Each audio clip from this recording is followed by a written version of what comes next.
school groups and things like that, although the organization I work for really wants me in the office running the business stuff, but I still sneak out and do school groups all the time. So I did one today. And we're going to be talking about some pretty heavy topics today, but I wanted to introduce a couple of friends that I had with me. I thought that it would be nice if we brought actual teenagers with us. That way they could tell me if I'm getting this right or not getting this right, because they're way more experts on this than I am. This is Luke, and this is Julia, and they've been coached on how to answer questions. So what I want to ask you guys to do is, we're not going to delve too much into their personal lives. They're here to just share with you guys about what their high school experience has been. And, but, you know, they'll tell you if you ask a question that they don't want to answer. Luke goes to a small private school here in Houston, and Julia goes to a very prominent public school in Houston, one of the one or two that are kind of the top public schools in Houston. And what grade are you in, Luke? I'm a junior. You're a junior, and you are? Junior, look at that, I got it right. 2 juniors. Okay, so they're here to, once again, I can ask them to share a little bit of what their experience is. And when I'm through talking, I'm going to let you guys just fire questions at them. So if there's some stuff that you'd like to hear about what general high school experience feels like right now, because I think one of the things that's important for us as parents, and I'm the parent of a 14-year-old and a 17-year-old. And I do this for a living, and I'm still lost all the time when I'm parenting my teenagers. The world has changed so much, so fast. And we were talking about how fast the world was changing even before the pandemic, because of obviously the introduction of smartphones, the introductions of screens everywhere, and then we sent our kids on spring break and didn't bring them back to school for a year and a half. And so that changed everything. And so now we have a new normal on top of a new normal. And so as far as being in the mental health field, I don't know if you guys have seen the statistics in the newspaper, but Texas Children's has seen an 800% increase in mental health crisis with adolescents. The suicide rate's really high. We have a fentanyl epidemic. There's a lot of things out there that I think it's important for us to safeguard our kids from. I'm not one of those zealot speakers who wants to scare the heck out of y'all and make y'all afraid of every little thing, but what I do want to do is provide you with accurate information and allow y'all to ask questions, and hopefully all of our kids will live happily ever after, but it's a scary place sometimes, so we're going to talk about some of that stuff. And also, feel free to stop me at any time. I'm pretty conversational in these presentations, so anytime you want to ask a question, you can stop and ask. So this just to follow up on what I said, what we know is that there's an unprecedented increase in anxiety and depression with adolescents right now. The 4-H Club did a national survey on high school students, and 55% of high school students said that they were experiencing either depression or anxiety at a level that was disruptive to their daily activities. And that makes sense, because if you think about how important, I'll tell you where my kids were. My kids were in 6th and 8th grade when the pandemic hit. And so when they went back to school, my youngest son, Gabriel, missed everything between 6th and 7th and started in 8th grade. And then when he went back to school, they put him in a mask, and he never learned social skills. He never learned to interact with other people. And think about how critical those years are between, what was that, like 11 to 13 or something like that? It's all a blur. Trauma blocked it out from my head, trying to parent kids from home and hold a job. And so whatever block of time that was that our kids missed, it was a critical time. If your kid was a first grader, they went back in 3rd grade and they missed 1st and 2nd grade. If your kid was a senior in high school, they missed their first 2 years of college because they had to do it remotely. And so all of those developmental tasks that kids are supposed to be doing, they completely missed out on. And then we taught them to be attached to a 2-dimensional world, because that's where everything was. And, you know, it's no wonder that them getting back out and trying to do adulting or individuating or all those things is making them very anxious. Increase in suicide rates is been published pretty frequently. The other thing about my kids is that, especially Gabriel has got some pretty significant learning disabilities. He's got ADHD and he's got dysgraphia. And so he was always in vanguard academics, which meant he was in the highest academics you could possibly be in HISD. And we didn't even know he had dysgraphia until we tested him in the 7th or 8th grade. And this kid gutted it out. You know, he had to work 2 times, 3 times as hard as other kids, but he always made B's and C's in these Vanguard classes. And I told him when we found out he had dysgraphia, I'm like, man, you're a rock star. Nobody even knew you needed this help, and you still figured out how to do it. But you take a kid like that, and you don't educate him for 2 years, and then you throw him in 8th grade Vanguard classes and just wonder why they can't keep up. It was pretty traumatizing. So we're dealing with that with a lot of our kids, and maybe y'all can answer what that experience was like for y'all. How old were you, Julia, when the pandemic hit? I want to say 14, 15. So freshman, sophomore? It was going into my freshman year. Yeah. And I know the school district you're in went back earlier than most school districts, but how much time did you actually miss being in school? I missed from spring break of 8th grade to probably about probably about until October, November of my freshman year. Yeah. And what did it feel like going back when you finally went back to school? It was really weird. It was only, they split us up like 50% of the days for the first half of the alphabet, the second half. I had trouble recognizing my friends because we had all kinds of masks and stuff going on. It was hard to learn in that environment. I fell behind a little bit. Can you have her hold the microphone just for the Yeah. recording? Okay. I fell behind a little bit for sure because it was hard to learn in that kind of environment. Just the teachers and even the students just seemed kind of just freaked out. So it was hard. I fell behind a lot in my classes then. Thanks. Okay, so I want to go back to the drug prevention messages of our childhood. How many of you guys remember the Just Say No campaigns? How many of you guys remember DARE? Do you know that there's a research project that shows that over a longitudinal study of 20 years that kids were more likely to do drugs that went through DARE than kids that did not go through DARE? For some reason, we couldn't figure out that the coffee mugs and the pencils weren't going to keep kids from using drugs. My other favorite from back then was the frying pan and the egg. This is your brain on drugs. And part of the problem with that message is a prevention message is it's just a lie.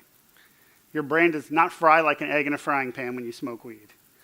And so I think what happens when we do that with kids is that we lose their confidence completely because we're not telling them the truth. And the good news is I believe that Julia and Luke are really, really smart. And I believe that if we just tell them the facts about high-risk behavior, that they're going to be able to, most of the time, make pretty good decisions. We can't say all the time because nobody in this room makes good decisions all the time either. So I put this picture up here because it's a flashback to my childhood. Dan can relate to this too. Is that CBGBs or is that you over in the Houston system? I don't know what it is. It just was a kid in a minor threat shirt with a skateboard. So, yeah. In the background looks like it's actually CBGBs. So why doesn't the Just Say No message work? We teach our kids, hey, you're at a party, somebody hands you some weed, just tell them no. How come that doesn't work? I don't feel frustrated. Yeah. Because they're so stressed out, they just want to say yes. Right. It doesn't give them an opportunity to say other, if you're not going through the experience of talking through, like just saying no is not like talking it through, why should we not, my oldest, for instance, going out to college, I had a conversation with him, specifically you don't do this, and so, talking it out and understanding that they're going to think for themselves. Right. I have a specifically you kid too. One of mine is that kid too. Yeah. But I think, we have to kind of walk through how that unfolds. So I'm at a party, they're saying, hey, do you want to smoke some weed? I say no. There's a natural next question. Why not? And that's all we've armed them with. And so then it's just, I don't know. So what would you say? Is there anything you can think of, Luke, that would actually satisfy the answer to why you wouldn't smoke weed at a party?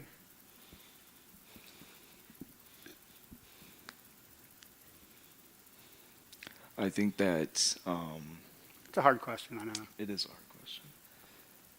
I think that when kids are put on the spot like that, I think a lot of teenagers, I think every teenager struggles with impulsivity. So, like George said, whenever someone says, I mean, you can say yes or no like that, but when they say why not, I think a lot of kids see a lot of people doing it, and if they say no, they'll feel like, oh, like he's the kid who did not smoke weed and everyone's gonna dislike them or something, which that's definitely not the case. I think that an alternative when someone says why not is, I think that you should, if you're doing good in school, I think if you're doing good in school, then you should keep doing that. I think that because once, I mean, that happens, you can fall down the path very quickly, or just fall into a hole very quickly, and it's hard to pick yourself back up. So I think that just yeah, it's a hard. I think you're good, buddy. It's a hard question. I have one thing that actually really helps. I have a drug test. So let me tell you why I think this really helps. I drug test my kids. One of them I don't have to worry about really because he just detests the smell of weed. He detests the idea of using drugs, all that stuff. But I drug test him anyway. The reason I do is if he's in that situation, he can say, I'm saying no because my parents drug test me, and if I use, I'll get caught. That's an acceptable answer in a teenage peer group. And, it doesn't hurt to drug test them. I get from my kids sometimes, well, you don't trust me. And I'm like, I just don't trust the world that we live in. I've had one that's had a few bumps in the road. We live walking distance from the downtown skate park. And he's been a skater since he was almost, he was literally go to the skate park all the time. Everybody knew him. He was a local. Everybody, hey, Gabriel, hey. But you walk up to the skate park, and what does it smell like when you walk up to the skate park? It smells like weed. So I'm just like, man, what do you do with a kid like that? Do you say, the skate park is too dangerous of a place? Do you sit there on top of him the entire time and embarrass him? I don't mind doing that, but, so now I know when he goes there, he can say, man, my dad drug tests me. If I smoke, I'm going to get caught. That's at least one solution we can help our kids with.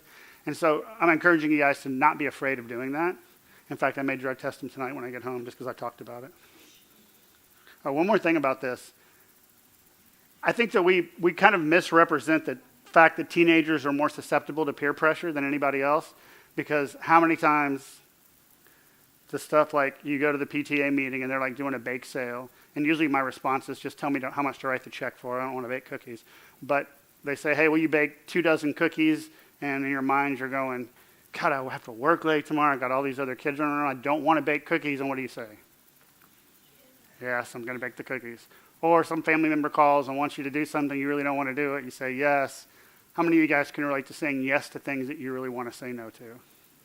So it's not just kids that are susceptible to peer pressure. It's all of us that are susceptible to that. So let's not make this just about them.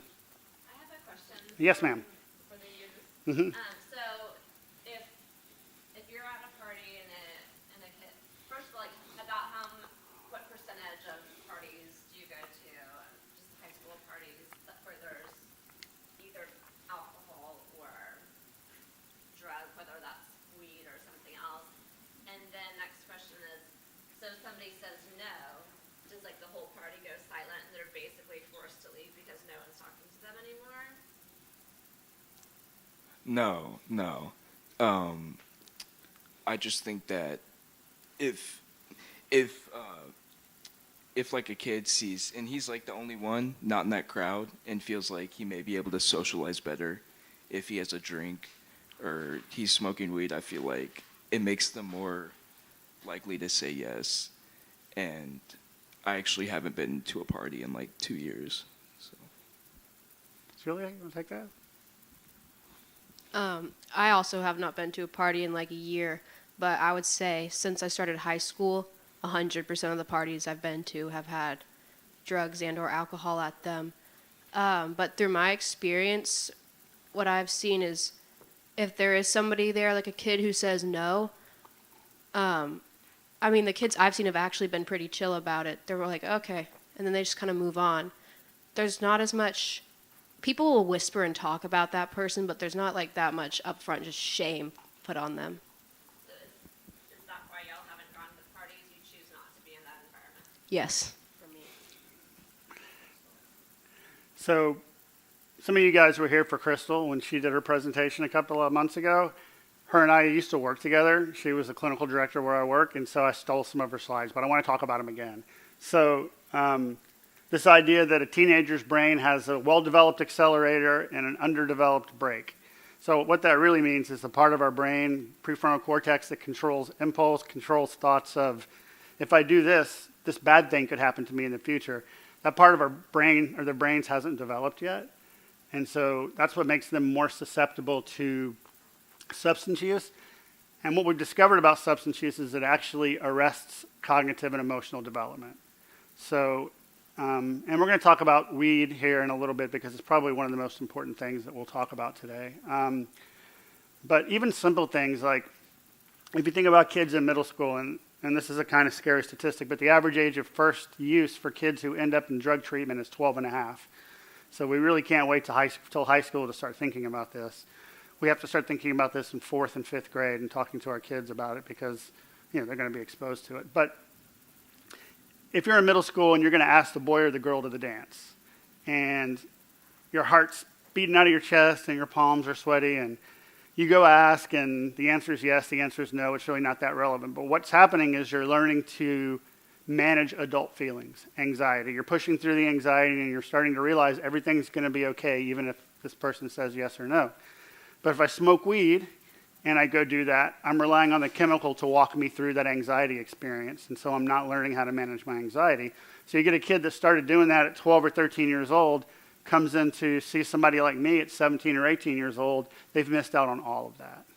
And some of you guys know these people, but what's even scarier is when they start smoking weed at 12 and you see them at 40.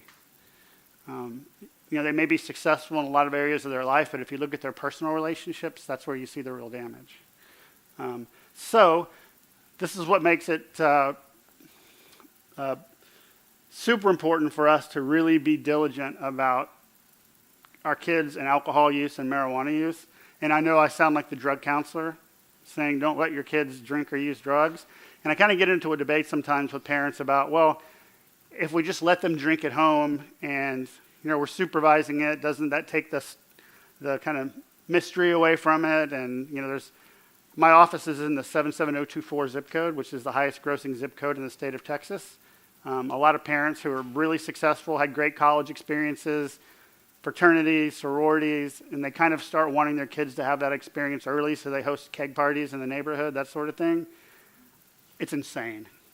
It's insane for a number of reasons. One of them is you would have to believe that's the only time those kids are going to use alcohol, when they're there under your supervision.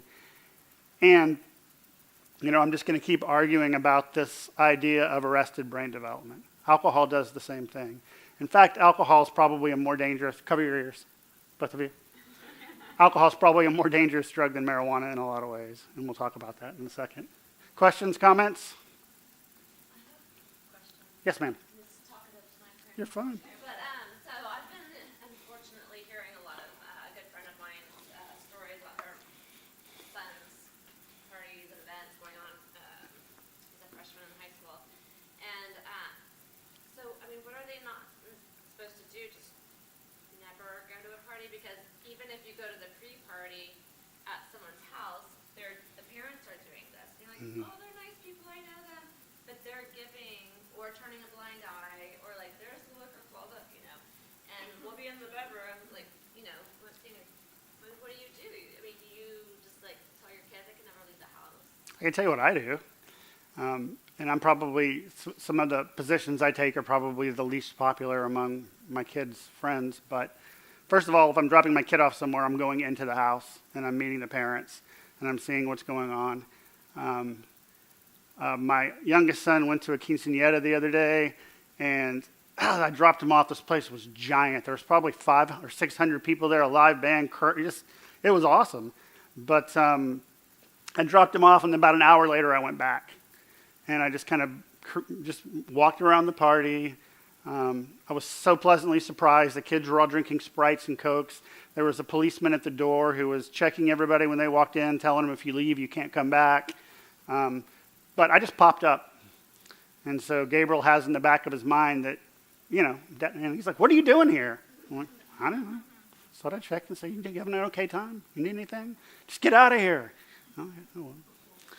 And so I think that helps.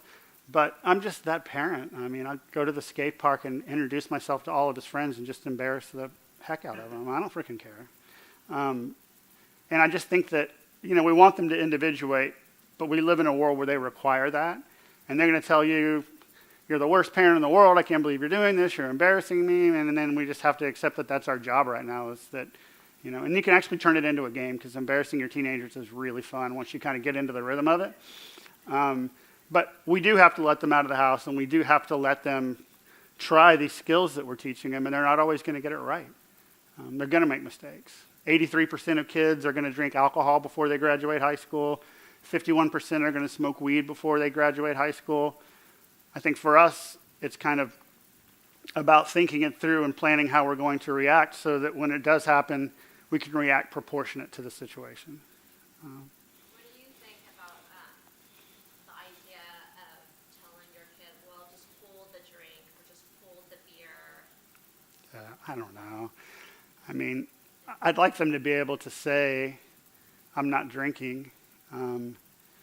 It's tough. I mean, I don't always expect them to be perfect in those situations. And we're going to talk more about specific drugs of abuse in a minute, but I think some of the things we can do that will help is just calming. I won't ask any questions, or I'll put an Uber app. The Uber app's on your phone. You can use it, no questions asked. Don't use it to Uber a pint of ice cream to the house. But, we'll do this, and I promise that night I'm not going to ask any questions. I'm not going to promise you I'm never going to ask questions, but I can promise you for that night, text me, and I'll text you back on the phone and tell you, you have to be home right now. And you can show it to your friends and say, I think I'm in trouble with my dad. I got to go. Whatever. We need to just give them opportunities to be able to get out of situations that they're in. And we need them to know that we're not going to be angry at them for getting in these situations, because they're going to. Like you said, unless we lock them in the house, and that's not helping them at all. So you had a question, ma'am? What do you think of, like me, I have a 10-year-old, like telling her, like, my experiences, like the first time I tried, would that be okay? Or That is a great question. or if I would lose, like, a parenting? Yeah. No, that is such a good question. So I'm a person in long-term recovery. I've got 31 years, clean and sober. Had a pretty terrible drug problem when I was a kid. That's kind of what gets most of us interested in the mental health field and working with adolescents. And I decided pretty early on that I was going to be honest, but I was only going to answer the questions followed by the consequences that happened as a result of what happened. Like, Dad, did you drink when you were a kid? Yes, and I got a DWI when I was this old, and I went to jail. My youngest son is adopted, and I came home one day and he was in elementary school, and he was crying in his bed, and I was like, what's the matter, buddy? And he said, my dad's the only dad in my whole school that's in prison, because his biological dad is in prison. And I told him, your dad, I went to jail a couple of times when I was a kid before I got sober, and it kind of helped him emotionally. But then every PTA meeting and scout meeting for the rest of it, I was like, my dad was in jail, right? But I did it because I thought there was value in it. I'm not going to go through a bunch of war stories with my kids about that kind of stuff. But if they ask me, I'm going to tell them, and I'm going to tell them the consequences. And then I'm also going to tell them why I hope they make a different choice than that. So I think that's the best we can do. Yes, Dan? So I've been working with teenagers ever since I was a teenager.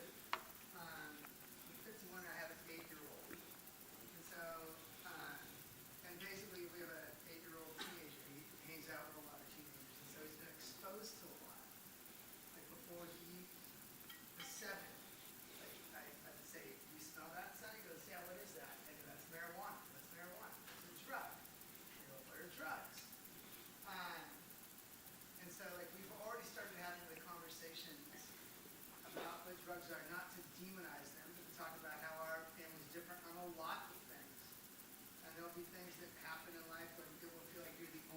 person not doing something. And who knows, like he could be driving the party bus, like when he's 16. I hope we have a long way to go to that, but we're having these conversations now to help him to be able to articulate the why that someone brought up, like why aren't you drinking? And to have it be something more than just like the X is on his hand saying, I'm straight edge, or what that was for you. But I know. But to be able to articulate why it is that you live the way you live. And I think and it's really a war of attrition. It's about talking about it over and over and over again. And as you guys know, the culture we live in now with the proliferation of legalized marijuana, all of that stuff. Everywhere we go, we smell weed. I smell weed driving down the freeway all the time. I smell weed in the Target parking lot. The old man that lives on the corner of our street smokes weed on his balcony. So we get to have a lot of conversations about that's what weed smells like. So this is just following up on what I talked about before, which is that idea that kids develop intellectually way faster than they develop psychosocially, and that they can sound and look like adults way before they can actually be adults. So their brains are still cooking till about 22, 23. There's some arguments. Girls faster than boys. Sorry, Luke. But what we're trying to do is protect their brain so it can grow up and be healthy. So what are kids trying to do when they're teenagers? They're trying to individuate. They're trying to get away from us. They've had enough of us. And we're ready most of the time, right? Like the idea of off the payroll, at least in some direction, would be great. So they're always going to be pushing the limits. And it's their job to push the limits. It's their job to, why does my curfew have to be 11? Why can't it be 12? Why can't I manage my own money? Why can't I do all of these things? But those are good things. And so I don't want anybody to get freaked out when they start to have those tug of wars with teenagers.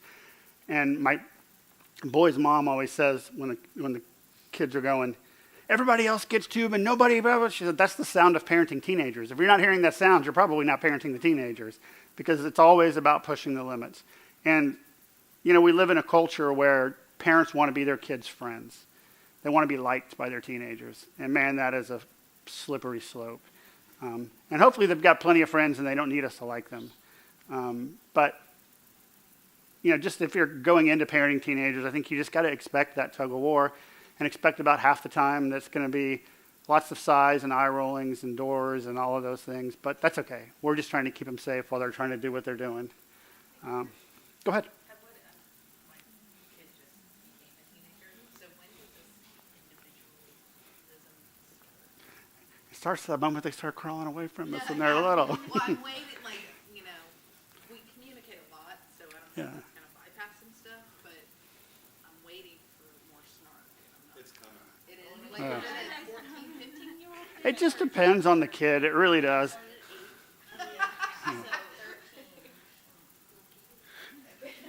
And I've got one that figured something out at a very young age, and he still tries to utilize this as his way of rebelling. Rather than fighting like a teenager, he figured this thing out when he was a kid, that if I came home late from work, he could knock on the door and go, Dad, you were gone all day, and I didn't get to snuggle with you very much, and I know it's 8 o'clock, and I'm supposed to go to bed, but can I just can we just hug and hang out for a little while? I'm like, God, no. Because, and he's still, that's his thing right now. Like, Dad, I just love you so much. How much money do you want? Like, that's the way he does it. But my other teenager can be a little bit more surly than that. It just depends on the kid, and it depends, and they all mature at different rates. So enjoy the nice time when you can. That's awesome. I still get I love you from both of my teenagers. It's really great. I feel so blessed.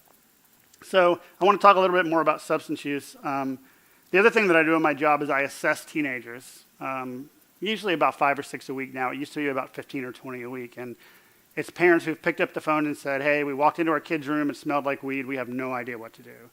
Or, they were at a party, they get passed out, they threw up, we don't know how big of a problem this is, can we bring them in to meet with you? So, every kid that smokes weed and drinks alcohol doesn't have a substance use problem. So I just want to give you guys some tips about how we kind of look at this on a continuum. So I'm not sure there's a good argument for use for a teenager because I don't think it's ever okay for them to drink or use drugs. But let's just think about this. My mom, who is 87 years old, loves Mexican food. She has a margarita every time she has Mexican food. She leaves like half of it on the table. And, that's it. So that's like social drinking, right? I mean, that's fine. There's nothing wrong with that. I tell her it's alcohol abuse when she leaves half of it on the table. But, that's what social drinking looks like. And there's nothing wrong with social drinking. If it's a kid coming in to talk to me, I'm going to tell them the reasons why I think social drinking is a bad idea. I'm going to help the parents with some things they can say to help communicate to the parents. The next step along our continuum here is what we call misuse. And when we talk about misuse, I want you guys to think about something like an alcohol poisoning incident at a frat party. Somebody drinks way too much, has to go to the hospital, and it can be a dangerous, life-threatening situation, but that doesn't mean that person has a drug or alcohol problem. I mean, it's obviously an acute problem in the moment. And so sometimes with kids like that, just some education. And most of the time, if they're relatively intact kids, the incident will scare them enough where you can have some impact on talking to them about it. The next place along the continuum is what we call substance abuse. And so this is different than somebody being addicted to drugs or alcohol. Substance abuse is somebody who has had some drug use, had consequences as a result of the drug use, but kept using in spite of the consequences. That's a drug problem. So I'll give you guys an example. There's a kid that I'm working with right now who is 14 years old. He got caught with weed at school. Bad thing. Like in Texas, you're not supposed to have drugs at school, especially when you're 14. So he gets arrested. And he's on probation, and he goes to his probation officer, and he fails a drug test. I don't think this kid has an addiction problem. I think this kid has a knucklehead problem. But the police and his probation officer don't care. What they care about is that there's an expectation that he stay sober. So I'm working with him, and mostly it's about how can you manage these next few years in high school so that this doesn't affect your ability to do whatever you want with your life. And sort of the old school drug treatment for everybody was, you have an addiction problem and you're never going to be able to drink and use again. But that's just not true with this kid. But he definitely needs some kind of intervention because things could get really bad for him. And I would tell you guys, out of all the kids that I assess, about 80% of them fall into that category. But the problem with that is that if you ignore that substance abuse problem, it can fester and start to grow into a full-blown, what we call substance use disorder. And so parents ask me, how do we know when it's time to intervene? Right now. If you catch your kid drinking, using drugs, if they have an incident, there's plenty of places in Houston that'll just sit down with you and talk to you. And then you'll feel better if you walk away and they said, yeah, he's just a knucklehead. He shouldn't have been hanging out with those kids at the skate park. He smoked some weed. But as a counselor who's been doing this work for as long as I have been, I can tell you that 14-year-old's easier to work with than the 18-year-old who just failed out of his freshman year of college because he's abusing Xanax or some more scary kind of drug. And at the end of this continuum is dependence, but I almost never see a kid with this kind of problem where they're like having physical reactions to stopping using, where they're like sweating and throwing up and have to be hospitalized. That's almost never the case with teenagers. Okay, so here's another thing that's difficult about this kid. So we're going back to my 14-year-old. So there's also a theory that we use when we do substance abuse counseling that the substance use is just a symptom of a problem if it gets to a point where it's a problem. So our job is to figure out what's going on with this kid that's motivating the substance use. So there could be a number of things. I told you guys about my kid's undiagnosed learning disability. It was like walking through mud every day at school, and I could see how his frustration would get greater and greater. We talked about social pressure. We talked a little bit about mental health issues, but just kind of a little bit more about that. Let's say you're a kid with an anxiety disorder. Anybody in here ever have a panic attack? So we won't tell anybody. It's like sirens going off in your head. It's like the worst feeling, like you're having a heart attack. Let's say we have a kid that's got that kind of anxiety, and you're trying to help them, but when they smoke weed, the anxiety goes away for at least a period of time. So then you tell them, we got this medication for you, so we're going to start you on it. In about 4 to 6 weeks, you should start feeling better. They got the sirens going off in their head. They're not listening to 4 to 6 weeks. They're listening to what can I do right now to make myself feel less anxiety? And so all of those mental health issues are high risk for kids developing substance use disorders. And there's ways we can work with them, but being somebody who had a lot of anxiety, or sometimes still does, I get why they're using. So when we're talking to them about it, once again, it's a conversational thing. It's let's talk about why you're doing this, not I can't believe you're doing this and you're in trouble. It's more about that conversation. I do want to talk a minute about genetics. There seems to be a lot of evidence that people can be genetically predisposed to metabolize drugs and alcohol differently.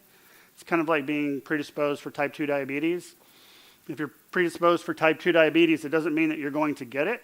But if you go out and eat 2 chocolate cakes a day and drink 2-liter Coke, you're at a lot higher risk than the average person. And it's the same thing with drugs and alcohol.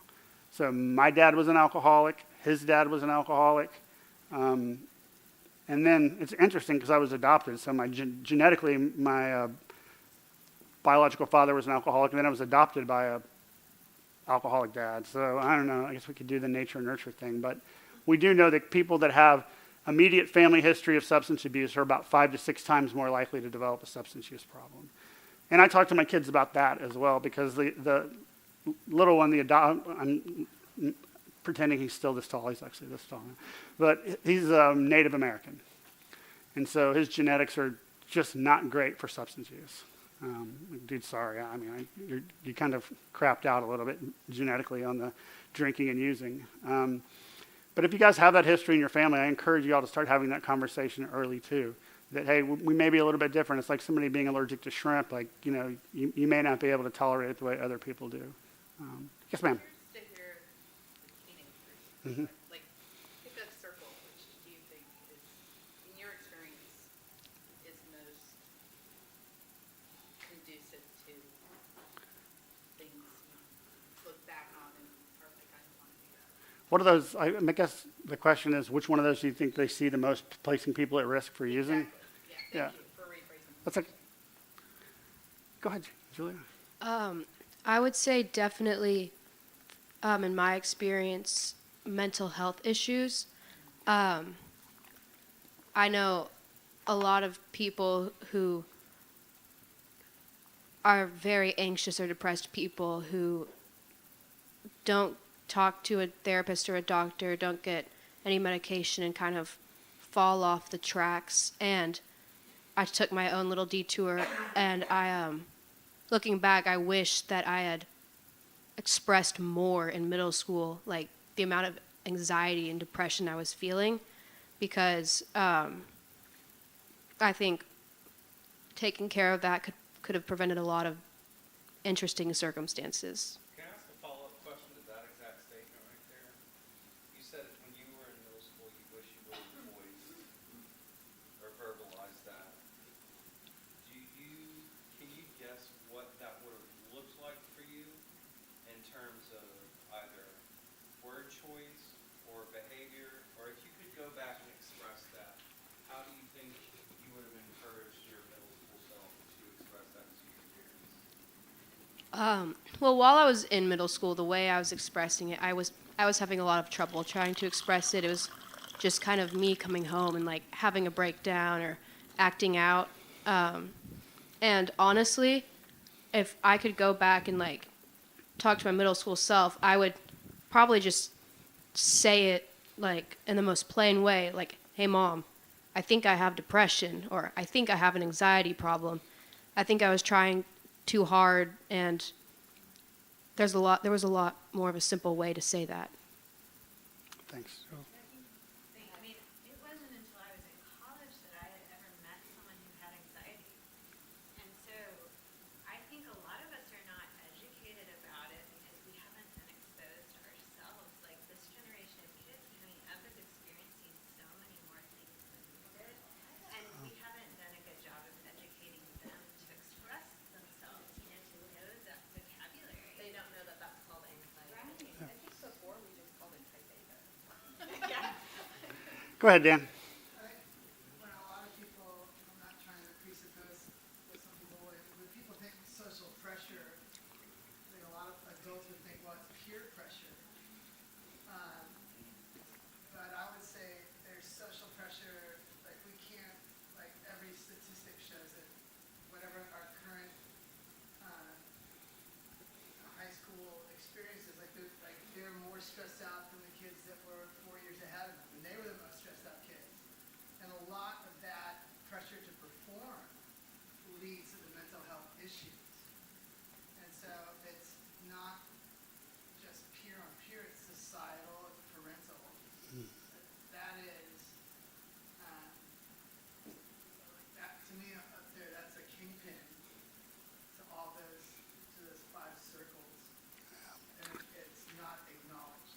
So I'm going to give you guys plenty of time, or I'm going to try to at the end ask them some questions. I want to make sure I get through my content. But hold on to your questions because I want to make sure I get to answer them. So there's a lot of environmental factors we have to keep in mind. Like, don't be the mom that goes to the Renaissance Festival drinking a beer, I guess.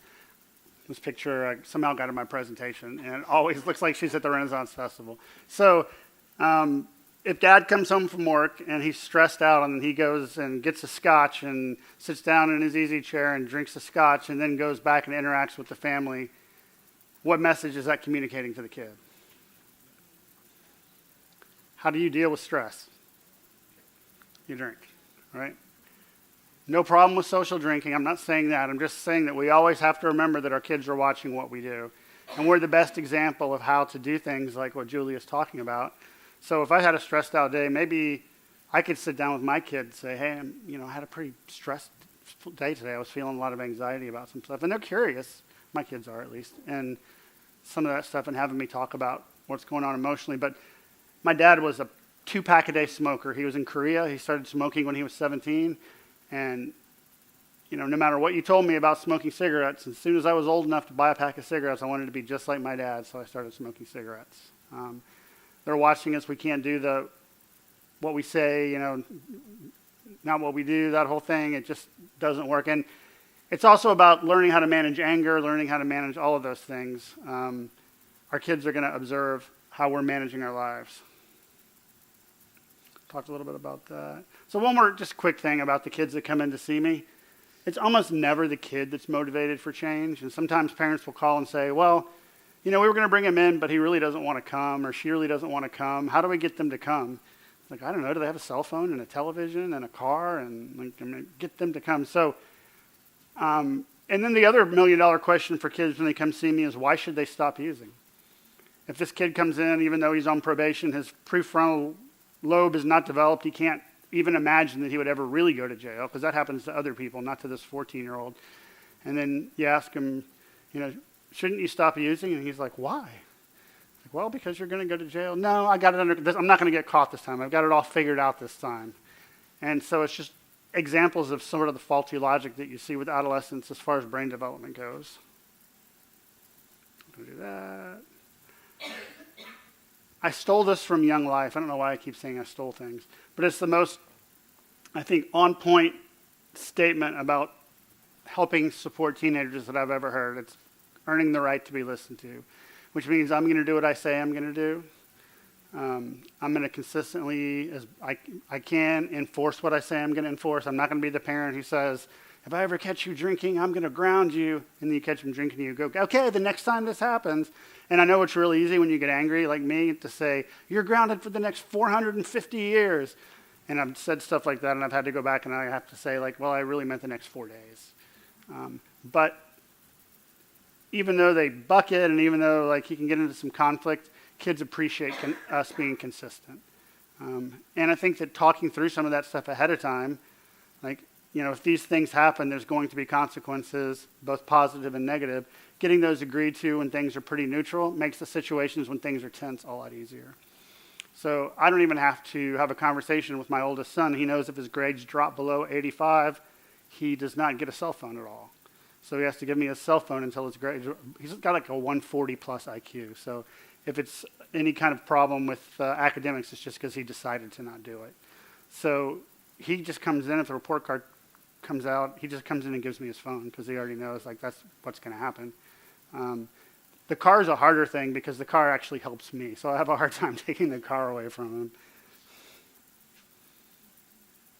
So here's some other questions that we talk about when families come in. Are the primary caregivers abusing substances? It's almost impossible to get a kid to stop using if they have somebody living in the house that's also using. Siblings too. Are parents capable of enforcing behavior mod plans? All that means is, can the parents make a set of rules and stick to them? And we're not going to be perfect at it, and it's okay for us to go back and say, hey, I was supposed to give you this consequence, but I was tired when I came home from work yesterday, but I'm going to have to do it now, just so we can follow up on it. Because sometimes, I don't know if you guys are like this, but sometimes they get home from work and I'm too tired to parent. You guys ever do that? I just want to sit and watch the game. But I can get back to it, and I can not beat myself up about not being perfect about my parenting. All right, so maybe I can get you guys to talk about this. How frequent would you say that vaping is among your peers? I think that vaping is like, I think everywhere you go, you'll see it. At this point in the world, I think everywhere you go, you'll see it. What does the bathroom at the high school look like, Julia? The bathroom at our high school, when you walk in, just looks like a cloud sometimes. There are constantly kids like sitting in large groups in stalls vaping. But they also tend to all choose certain bathrooms, so I know where to go to avoid that. But it's not everyone also, like you might think it is. I've met a lot of people, and I was just surprised that they don't vape, because I just assumed that everyone did because of like what I see when I go to the bathroom at school. Okay, fair. Yes, yep, there go the hands. Go ahead. Are there any consequences for being caught at school with vape? I mean, yes, but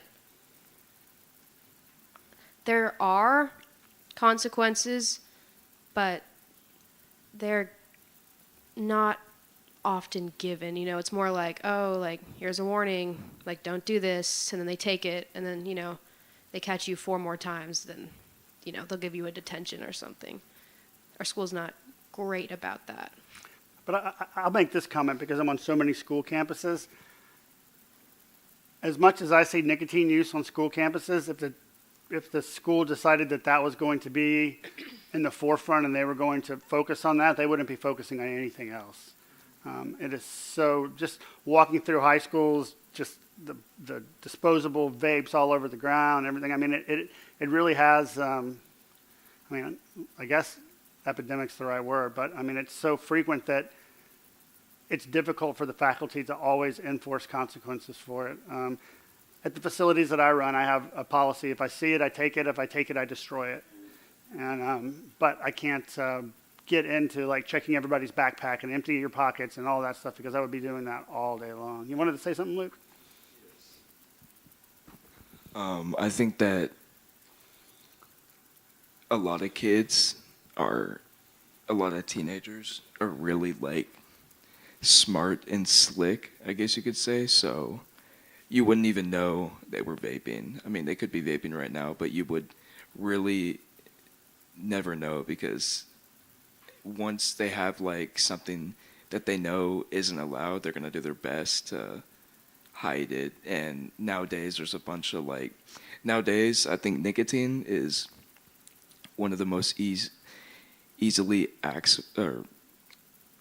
like, you can get it easily, right? So say like you see a smoke shop, or if you guys ran across smoke shops, if your kid goes in there, there's probably a 99% chance that the guy there is going to sell him anything, because those people want the money. They don't care like how old your kid is. They don't care if it's a little kid that's in 3rd grade. If he gives them a $20 bill, they're going to give him what he's asking for. You know what I'm saying? I have kind of a 2-part question about this. Number one, how much are their cartridges? Are they $20? I think it's, look at like a vending machine, for example, Okay. and then Different dosages for different incomes. yes. So here's the second question. Do you pair, and I'm not going to ask you personally about your experience, but in general, with people that are staying sober, do you see that kids in your peer group are able to distinguish nicotine use from sobriety? Like mentally, have they kind of segregated the two, or do they consider part of their journey to sobriety including nicotine use or not? In other words, so along your journey to stay sober, if hypothetically you were a nicotine user, right, do you consider that as part of your sober journey or not? I'm going to help by phrasing this question for Luke in a way that's a little less personal about him, and just say, Do you think that your peers separate nicotine and drug use, or does the culture seem to be kind of one and the same?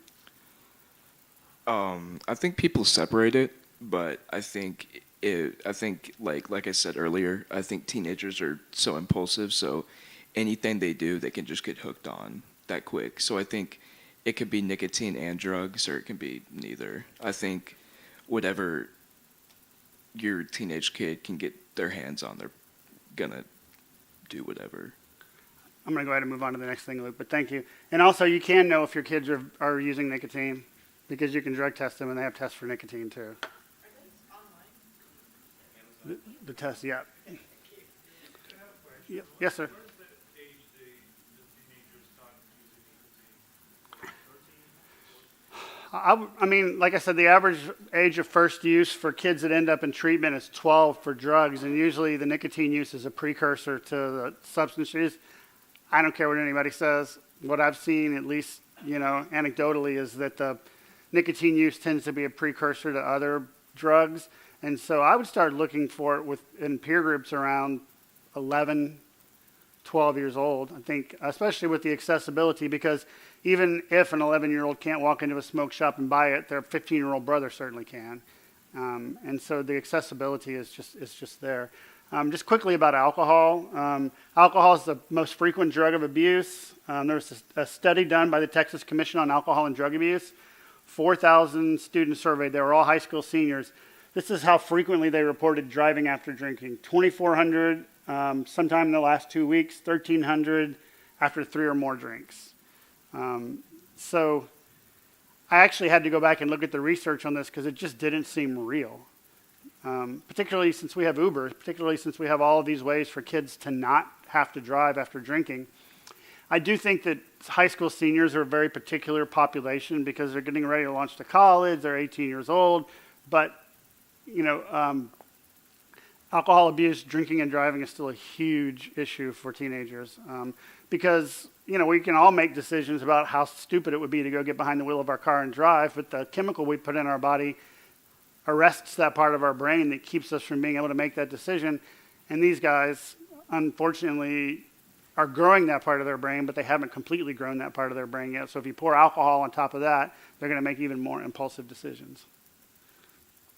This is the one I really wanted to get to. I want to spend some time on this quite a bit. So what do you guys think about the whole legalization of marijuana movement? There's no wrong answer. Probably less competition for my kid in the workforce.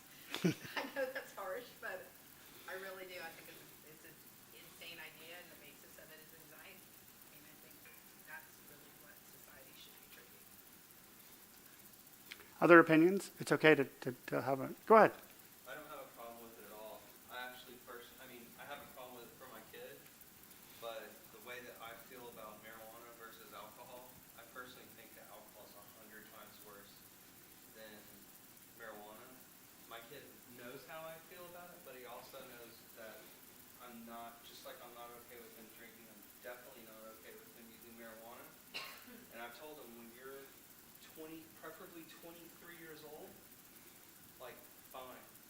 But that's just my personal opinion about it, and I know it's not a popular one, but I feel like with alcohol we've so normalized alcohol. It's just like you're just having a drink, and I think it's kind of like, to me, it's the elephant in the room, and it's just kind of a comparison that doesn't hold. So I want us to be able to have this conversation and not have anybody feel judged because we're already divided enough with all these topics in our world anyway. I'll tell you guys, as somebody with as much experience in this field as I have, that I'm sort of an agnostic when it comes to legalization. I think that, so we have that center that I told you guys about in Piney Point Village, very wealthy neighborhood. We also have a center in Sunnyside, and if you guys know anything about Sunnyside, it is the most poverty-stricken neighborhood in the city. Average family income is $18,000 in Sunnyside. 90% of the homes are single moms raising kids. And I do groups in those neighborhoods, and I love the kids that I work with. And if a kid in Memorial gets busted with weed in their pocket, they go to their house and they go to treatment. If one of my kids in Sunnyside gets busted, they go to jail and they become incarcerated, and it ruins the rest of their lives.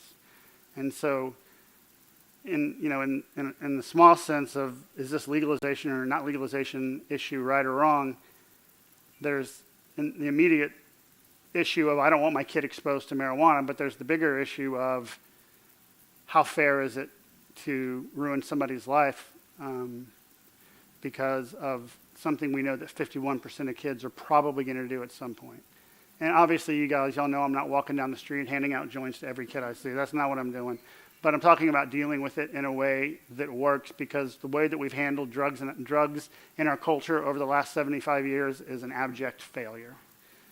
If scaring kids out of using, if all that was going to work, it would have worked when we were kids, and they tried to scare us out of doing it. So, I don't know. I don't know what the right answer is. So, you had a comment in the back, sir? Yeah, Uruguay, they legalized marijuana. It was a disaster for the country. They're stepping back. I have some friends that they live in Netherlands, and they said it was a disaster for them too. So I never seen a good option, good results coming out of that. The people say, okay, it's horrible to the way we're treating drugs, but the alternative is even worse. So I think keeping it illegal is the least horrible option. The rest are, in Uruguay, the drug dealers, they increase the people say, okay, we made it legal, the drug dealers are going away, so they got very much wealthier. It's horrible for everyone. Well, if there's any good news, it's that we know how to treat substance abuse now. And actually, we know how to treat it pretty effectively. And so, in the way that we think about it with adolescents is, I get a kid that comes in and starts meeting with me who's using every day. Let's say he gets 6 months without using drugs and alcohol and has a little bump in the road. Gets another 8 or 9 months, has a little bump in the road. It's not my favorite thing. I wish that this young person would never smoke weed again for the rest of their lives, but what we're getting is big chunks of time for their brain to develop. And it's essentially, it's kind of a bad word in a lot of treatment worlds, but essentially it's harm reduction. How can we keep them from being harmed so that they can survive their adolescence, so they at least have a chance at adulthood? The one thing that I need to tell you guys, though, is that the weed you smoked when you were a kid, I don't know if anybody else in here smoked weed when they were a kid, but I did, was about 9% THC content. The stuff in the carts that I'm going to talk about right now is about 40 to 80% THC content. And so the truth is, we don't know what it does yet. We don't have research. There's tons of research you can look at THC use that studies longitudinal effect, all of that stuff, but nobody's been able to do it with 40 to 80% THC concentration yet because it's so new. And so, much like Luke was talking about, the other thing about the vaporized THC use is that it's so easy to hide.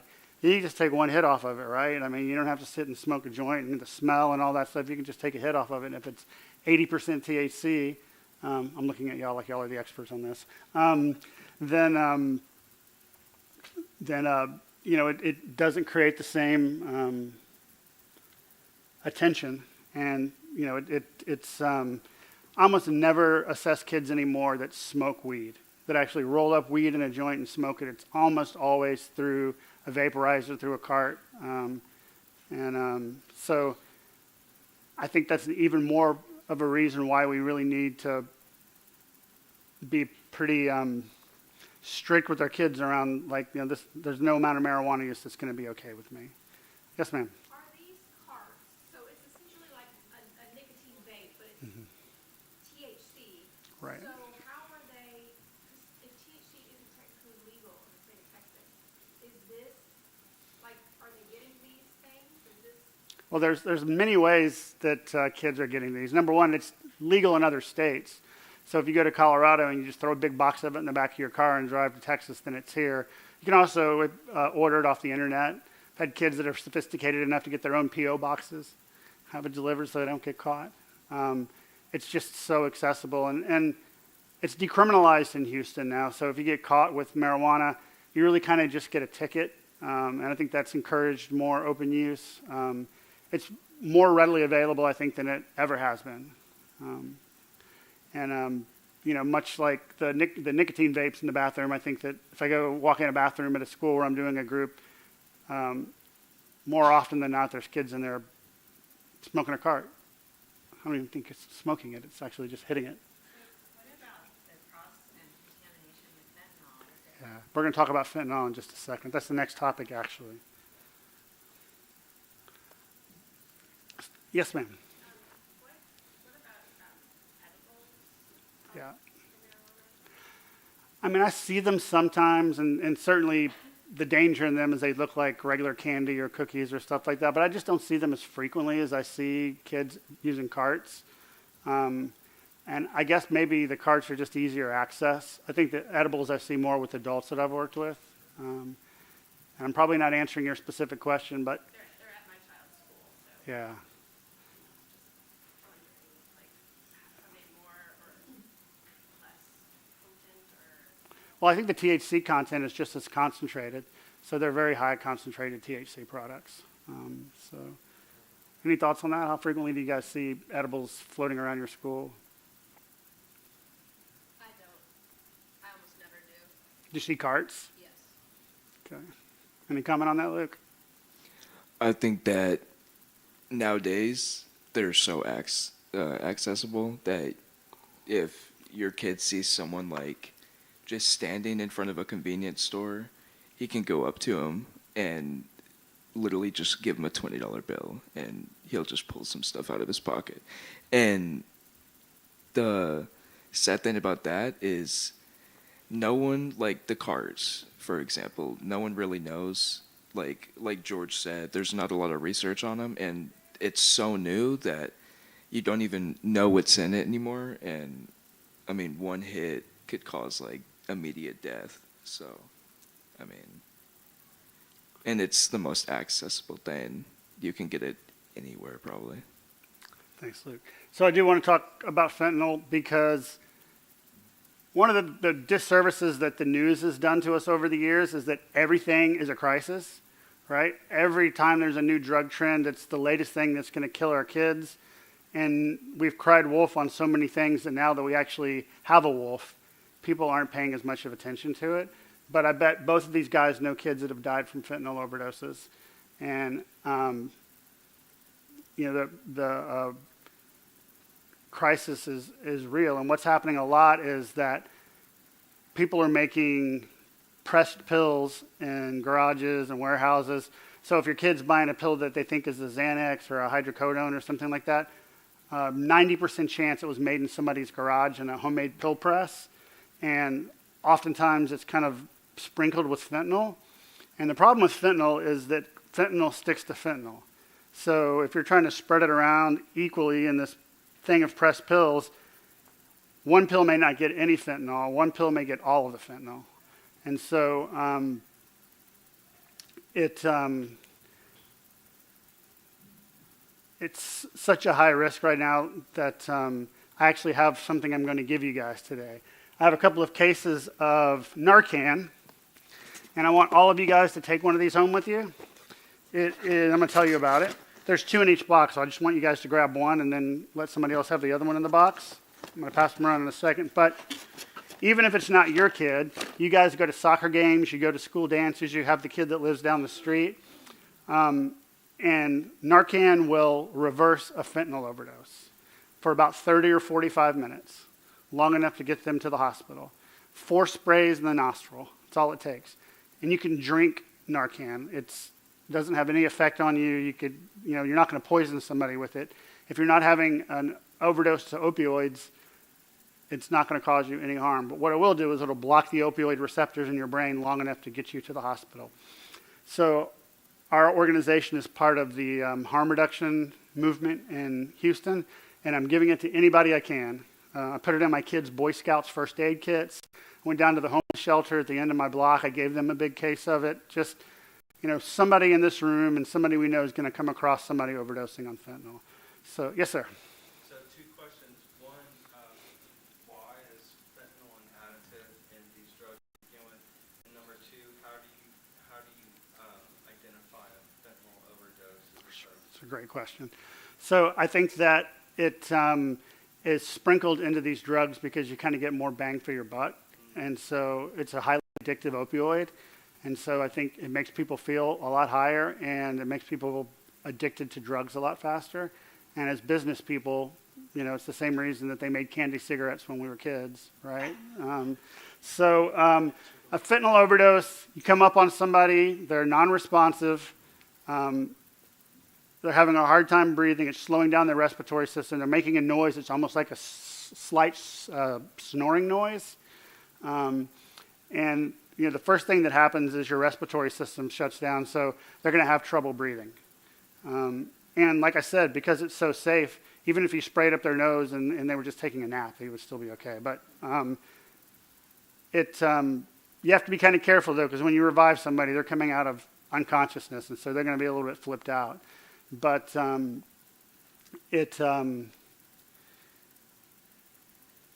like I described. The other thing that you need to keep in mind is if they're having trouble breathing, they still may need mouth breathing assistance. If you've had CPR, that's great. If not, I had this doctor tell me one time, I used to take kids on a lot of backpacking trips, and somebody would be carrying their EpiPen, and the doctor told me, hey, you can't just use anybody's EpiPen on anybody because there are specific prescriptions. I'm like, dude, if I have somebody going into anaphylactic shock in the middle of the woods, I'm stabbing them with everybody's EpiPen. So, it's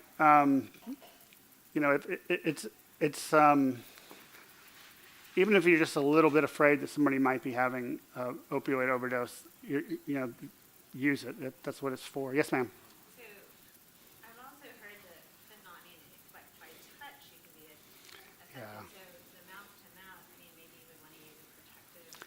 Yeah, you would, but that's actually a little bit overstated. That was something that the news media kind of hyped up a little bit. Like, you can't really touch it and get it into your bloodstream unless you have a cut or some open wound or something like that. If you have mouth protection, that's great. If it's a kid that's laying there and is going to die, if you don't give them breathing assistance, then we just have to make those decisions for ourselves. But it looks like any other nasal spray thing.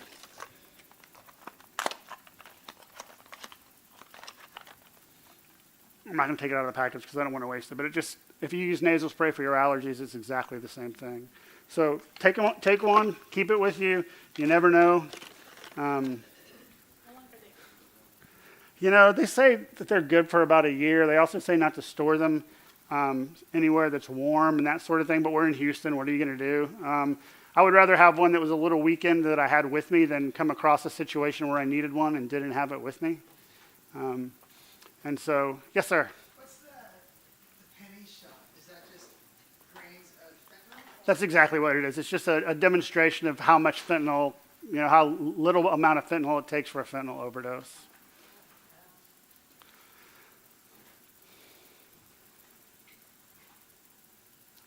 So talk a little bit about other medications that are easily abusable. You guys know that ADHD medication can be easily abusable. Most of it is amphetamines. I have a child with ADHD, and you know that you have a real ADHD child when they make the whole room vibrate, and that's my kid. But he takes Vyvanse, and I also know that he could take the Vyvanse to school and probably sell it, and somebody would buy it for him. So I'm very good about upkeeping how much he gets and when he gets it. But other abusable drugs like your pain medication, if you go to the doctor and you have your teeth pulled or whatever, and they give you, they're not supposed to, but they still sometimes do, give you like 20 hydrocodone, use what you use, then just get rid of the rest of it. They have, there's videos online of how to dispose of it properly. I shouldn't tell you all this, but I usually just flush it. You're not supposed to, but I would rather get it out of my house. They also have drug take-backs a couple of times. That's great to know. Yeah, so just, it's best to just not have it in your house if you're not using it. And actually, they're less and less prescribing opioids because the companies got into so much trouble for overprescribing them. Any questions about prescription medication? I'm trying to leave these guys a little bit of time.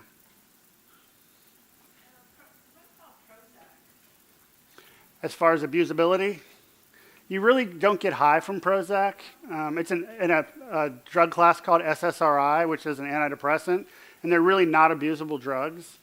So, but I still keep all the medication in my house locked up because if I have one of my kids' friends over and they don't know the difference, I just don't want them having access to it. So next month, we're going to have a speaker who is an expert on teens and the media, teens and social media, video games, internet. She speaks all over the country on this, and so I'm not going to spend a lot of time on this, but if you ask kids what's the easiest way for them to buy drugs, they will tell you the easiest way for them to buy drugs is on their phone. And this whole system now where you can just buy drugs and they drop them in the bushes outside your house, and you use a cash app to pay for it, and it's like just a contactless. What's the app they're using most to do this on their phone? What do you guys think? I think it can be Instagram, Snapchat. It can be as simple as message. There's an app called Telegram where literally you can send message. It's kind of like sending a letter. Well, I mean, it's kind of like any other thing, and you can join like people's groups, I guess, where it's like you join and they're like either giving away drugs or they're like, buy one get the next 5% off. And it's easy access, and they ship it to you, and I mean they'll ship it to your house to your kid, and you won't even know because it will look like just a regular Amazon package. And I mean those people make sure to box it up nice and neat so it doesn't get held up.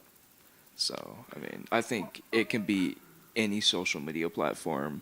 You can buy it off anywhere on the internet. I mean, or they'll just drop it in the bushes outside your house. That's something that's frequent. So I don't want to leave with this like there's no hope kind of message, but here's some tips about internet use that I use in my house. Once again, my kids hate me, but that's okay.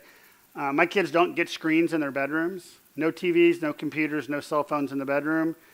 If you're on a PC, you're somewhere in a family room where I can see what's on your screen. At 9 o'clock, the phones get turned in. If you don't make certain grades in school, you don't get your phone anyway. I think my ninth grader may be the only ninth grader at his school that hasn't had a phone for a couple of months, but I don't really care. He's like, how am I supposed to get a hold of you? Use one of your friends' phones. They'll have them. And it's tedious, but I go through my kids' phones. I walk up about once every 2 or 3 weeks and just grab it out of their hands while they're using it. And then sit for 2 or 3 hours and go through all of the activity on their phone. And I have to admit, going through a teenage boy's cell phone, it's like I cringe every time I have to do it because I'm like, I'm going to see something that I can't unsee. But so far, it's been pretty okay. But, it's my phone, first of all, because neither of them are paying for it.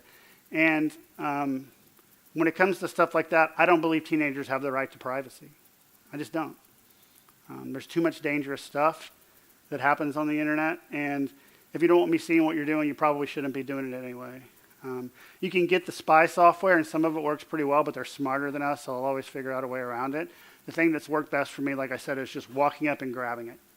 So he'll be sitting on the couch, typing away, and I'll just walk up and grab the phone and say, get it back in about 2 or 3 hours, hopefully. If I don't find anything on there that's not supposed to be happening. And the kids are going to say, you're crazy, nobody else's parents do this, it's my phone, you're invading my privacy. Who cares? There's just too much dangerous stuff that they can do. So, that's my policy. It hasn't been 100% effective. Every once in a while I'll find a teenage boy thing on the phone, which, I don't want them to do, but at least I know it's happening. And those are the kinds of things as parents that I think we can get tired and have long days at work and just not want to know, because sometimes it's easier to just not want to know than it is to actually find out. But as Luke has mentioned a number of times, our kids are very smart, so when we start to kind of slow down on our supervision, they notice, and they start to pick up on when and how they can get away with stuff. And it's not their faults. It's really not. When boys hit puberty, their testosterone increases by 1,000%. Think about that, 1,000. It's like a freight train hitting them.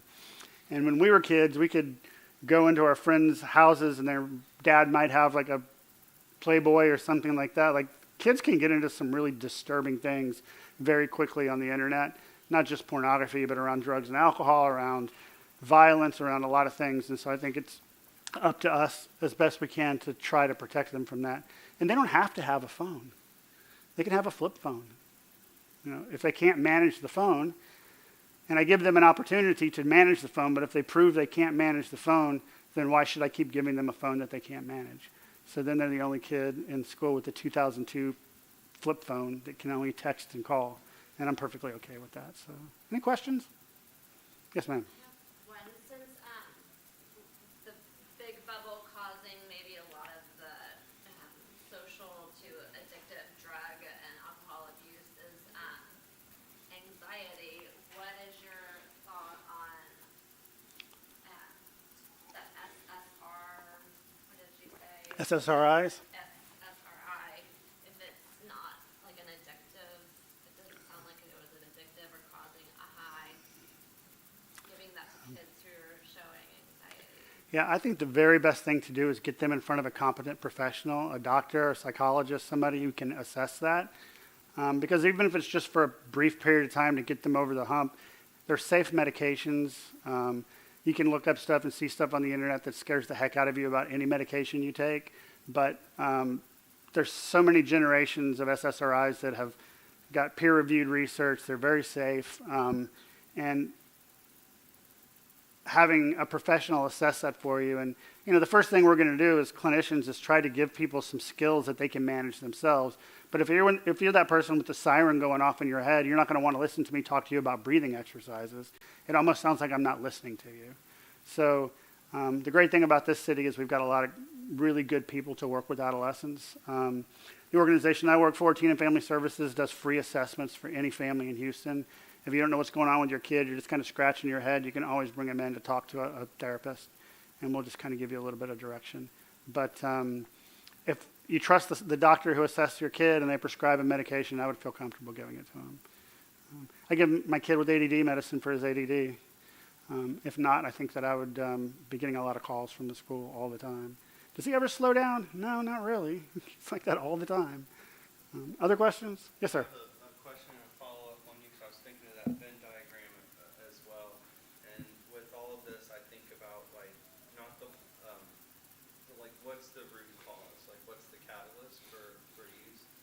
And everybody in my family knows I'm loathe cell phones, and I personally feel that they're kind of instruments of isolation. And I feel like isolation is kind of maybe a sponsoring cause for a lot of not only the kind of the mental, like that Venn diagram with those disorders, but I think at the root of that really is this sense of isolation at a time in your life when you already feel like that. I feel like it kind of expands that. And I get a lot of pushback from both of my kids that say I'm just old and I don't know what I'm talking about, but I'm not so old. I remember the advent of phones, so I remember the before times when people actually talked and looked at each other, and now it's just 100%.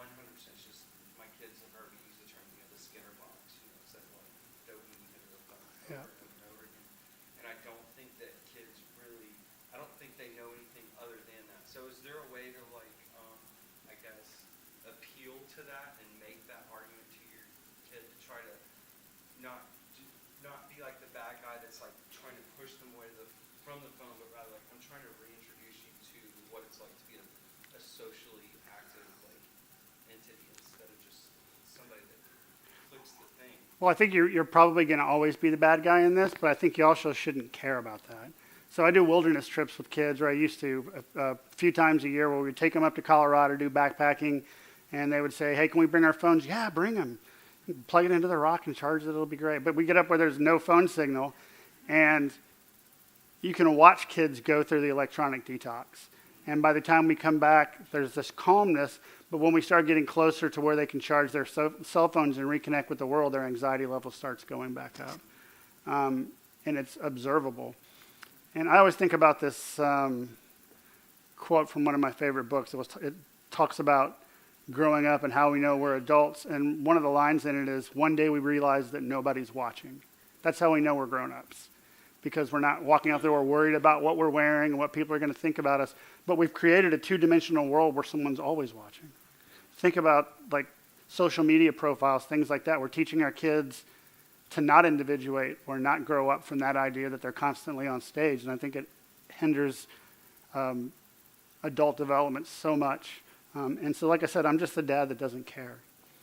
like eventually they'll stop being mad, and then they'll get mad again. But eventually they'll stop. And it's so much more talking goes on in my house when they don't have the electronic stuff, and they'll come and sit with me, and we'll do things like people do. And even the idea of having the screens in the family room makes a difference, because if I'm just sitting there, I don't know, watching a game on TV or something, and my boys are in there, and they're both on their laptops, they're still stopping and talking to me. There's still interaction. I get really concerned about them caving up in their bedrooms and never coming out. That's why I won't let them have screens in their bedrooms. And everybody else, they tell me, everybody gets a TV in their room, blah, blah, blah, blah, blah, blah. Not y'all. Beds are for sleeping. Bedrooms are for sleeping. They're not for using your screens. So, all right, I got just a few more minutes, but I wanted to make sure to give y'all an opportunity to ask these guys anything that y'all didn't get to ask them, because they gave us their time tonight. Yes, Dan? Either of your schools, I don't know what the answer is, but can adults go into the bathrooms that like police them for vaping? I'm assuming the answer is no. Like if they hear a fight or something going on, then they have due cause to go in. But basically, kids can do whatever they wanted to in the bathroom, and they would be fine. Is that correct? I mean, I would say if a bunch of teenagers are in the bathroom, they're going to do whatever. But if a teacher, like, needs to go to the bathroom and walks in there, then he can. I mean, but at that point, every kid has just shoved it in their pocket or something. But, I mean, I bet the teacher will take them all out, and they'll probably all get searched or something like that. But, I mean, nowadays, I think teenagers are so smart, even a school could search them and they could still get away with it. I think your question, Dan, was more around boundaries and whether it's okay for teachers to even go in the bathroom. Yeah, correct. Yeah. What do you think, Julia? So our school has like separate bathrooms for faculty, but there are some times where we have an anonymous report system at our school, and some kids get really bothered by the vaping in the bathroom. If they get like multiple reports, like everyone's vaping in the 4th floor bathroom, like during this period, there will be a principal standing, like one of our female principals will be standing inside during that period of time. And I mean, it's kind of weird, but it works, it makes sense. But on occasion, we'll have a principal or a teacher sitting in the bathroom, just watching. Yes, ma'am.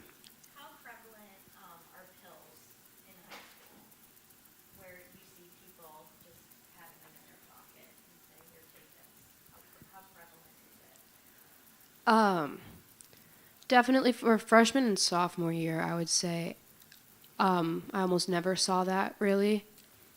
I mean, there's always those rare, like, cases where you would see it or hear about it, but as I've gone through my junior year, it's definitely become more of a thing. Still not super often. I would say like once a month, you see or hear something about it, but most of the time it is just carts. Thank you. Go ahead. The high-risk behavior I've heard is also commonly facets being pornography, or eating disorders. Is that something that's big in high school right now, or is it really just the drugs, vaping, and alcohol? I think those things and probably social media are the 3 big things. Yeah. And to answer your question, I think that a lot of kids are actually scared to take pills because they see what happens on the news. So I think that a lot of kids, I mean, you don't really know what's in a pill, honestly. I mean, it could be prescribed as anything, but you really honestly don't know. It could be anything. So I think a lot of kids are actually scared. You said you hadn't been to a party in like 2 years, and that you hadn't been to a party in over a year. So, what are your social activities in the absence of those environments where you're going to be exposed to things that you're trying to avoid? What does that look like for you now? Like, you're asking what I do socially now? Sure. What I do socially is I I I say I have a bunch of guys over at my house and we will go get food somewhere and literally sit down and just talk, and it's really fun because you're actually getting to know people. It's kind of like stuff that people used to do, I guess back in the days you could call it. Like just everyone go and watch a movie. I mean, I find it really fun. I also find a lot of my friends have cars and I own a vehicle too, and we'll stay up till like 3 in the morning taking apart the entire car, installing something. Like my friend installed an entire exhaust system at like 3 in the morning, and we were just all out there, and it was freezing. Oh no, we weren't. We were You know, my observation of both of you guys, and y'all can correct me if I'm wrong, I think how both of y'all have navigated high school relatively successfully is you guys both have a close, small group of friends that you stay pretty close to.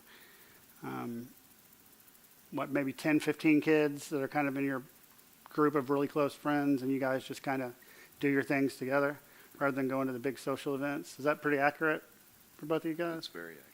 So how did you find that group of friends? Were they from a sports team? Like, how did you know, like, they too wanted to live more of a sober life or just didn't want to do? I think for both of you guys, it was kind of like a youth group thing, right? Like you started going to youth group and met a group of kids there. Because I just know y'all so well, I kind of already know the answer to that question. Church or, like, school's Youngblood? Yes, I think that the closest friends I've met have been in there. And I think that if your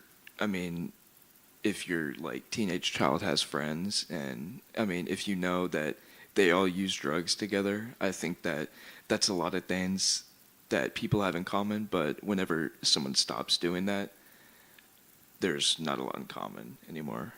So. And I think, Barbara, I'm picking on Julia's mom for a second. One of the things that I observe with you guys too is that y'all know the parents of the kids that your kids hang out with, and that y'all kind of collectively create some accountability for them. And since y'all know each other, it's easier to kind of keep up with what the kids are doing. I think that's fair. Yeah, Julie does have a small, I mean, it's a small circle now, and the kids that she chosen are kids that aren't using it, and we know that. I mean, we know that that's their value also. It does mean that when the big social event of the season comes along, or the big parties or the big things that people talk about on social media come along, Julie and I often have to talk about that because we worry that she's gonna, she's gonna feel left out or whatever. But I think the close knit actual friendships have been important enough to her that it's made up for it. I think in fact, as she's gotten older, she said, I wouldn't even want to go to that because I know what that's going to be. That's going to be all these kids doing stuff that I'm not comfortable doing. Yes, ma'am. The male teenagers have been in awful circles. You want to go back to that Yes. slide? There you go. So I guess the question is, which one of these do you think is the most prevalent with kids that you know that use drugs? It's kind of lead into feeding their drug use. I think people I know, there's 3. I think abuse and neglect, mental health issues, and genetics and parents' use. I say genetics and parents' use because I know I have friends who have alcoholic parents, and they are like battling addiction and recovery. And the problem is I mean, you come home and see your dad having a drink after work, and I mean, I totally agree with George that kids take on everything. Like, even if it's a kid's older brother, I feel like little kids always follow into like bigger people's steps. So I think the parents use, if your kid does have a drug problem and you guys have a bunch of alcohol and stuff around the house, I think that it's the easiest access. And the problem is, I mean, kids are so smart these days. I mean, they could just fill it back up with water or something. We were doing that when we were kids too, buddy. I hate to Yeah. tell you that. But Yeah. I think Y'all aren't that slick. I think for abuse and neglect, I feel like a lot of people that have had a rough childhood tend to fall more in the addiction category because I guess, I mean, I don't know if you guys have seen The Outsiders, the movie The Outsiders. What's the guy's name? Johnny. The guy, I don't know, but it's, you kind of see it, right? Like abuse and neglect, and I mean, he's kind of struggling, I guess you could say. But I think that a lot of kids usually, I mean, say their parents just don't want them home or something, they'll go and like hang out with the people down the street, and I mean, it starts there, and then it just keeps progressing. I think. So I think what you're talking about, Luke, is like more negligent parenting of kids that don't have people caring when they come and go, things like that. I think that a support system for your kids and your parents is probably the most strongest thing. I think that if kids feel like they don't have that, and they really just don't feel like welcome at all, and I mean, they just disappear and you really don't even know where they are. So I think that the one more thing is mental health issues. I feel like anxiety and depression are one thing. I think trauma is actually another thing. I think that people that experience traumatic stuff, I think that it is harder because when someone goes through traumatic stuff and doesn't deal with it, usually it's like, you know, you can go to therapy for it, but like George said, a lot of people are looking for the quick way. So if someone's having like a panic attack, like a trauma breakdown, and they just, you know, take a few hits, take a few pills, it's like it's immediately calm right there. I think that is the one I see the most in traumatic experiences, because a lot of people are, I guess you could say, too like sad to talk about what exactly happened, so they just use drugs as like the backdoor option. What time do we have till then? Are we close to? I mean, I think if we were out of here at 8:30, that'd be cool. Okay, cool. But yeah, if people still want to keep the ball rolling, just go for it. That actually gives me time to talk about my last slide, if everybody's okay with it. And it was following up on what you said. I just didn't want to open it up without us being able to really talk about it. There we go. So to follow up on what you were talking about when you were asking about like eating disorders and food manipulation stuff, it's been surprising in the last few years. I've seen, I think, as many young men with eating disorders as I have young ladies with eating disorders. And next time you go through the line at the grocery store, look at the magazines that are geared towards, I used to say geared towards young ladies because it was always like lose 10 pounds quick, you know, how to keep your man, all of this stuff is really demeaning towards women. But, you know, the messaging is that, like, this is how you're supposed to look, right? So, like, there's like 3% of people in the entire world that even if they only ate hay and gravel, you know, could ever look like that. And I also think that for people who are experiencing a lot of feelings of being out of control, that restricting food is a way of taking some kind of control over the situation. But more than anything, I just think that the social media, all kinds of media just pounds home that there's a certain way you're supposed to look, and if you don't look that way, then you're not as valuable as other people. And so, you know, it's just a difficult struggle, and it's constant, because TikTok is constant, because social media is constant, because our kids see 3,000 pieces of advertising a day. Really, that's the statistic, 3,000 pieces a day. And so, you know, that's an overwhelming amount of content that, you know, I don't even know that us as adults, our brains are capable of processing it. And if we think about how much it affects us to see that, even since our Alexas listen to us and don't try to buy a car. I just bought a car. I was talking about car financing and all this stuff in my house, and all of a sudden every YouTube commercial I got was about financing a car. They're always listening. Comments about that, about body image, about food manipulation stuff that I could answer. The other thing that I would probably talk about while we're talking about high-risk behavior is self-harm. I'll get to that in a second. But any questions or comments about body image or food? Yeah. We live now with just a selfie-obsessed culture around cell phone use. I think I don't know if that's a sort of a correlate or a cause or what with this, but I know it is really prevalent. And so, is there something that you look for in particular with what's normal? I'm taking a selfie versus just obsessive body image type stuff around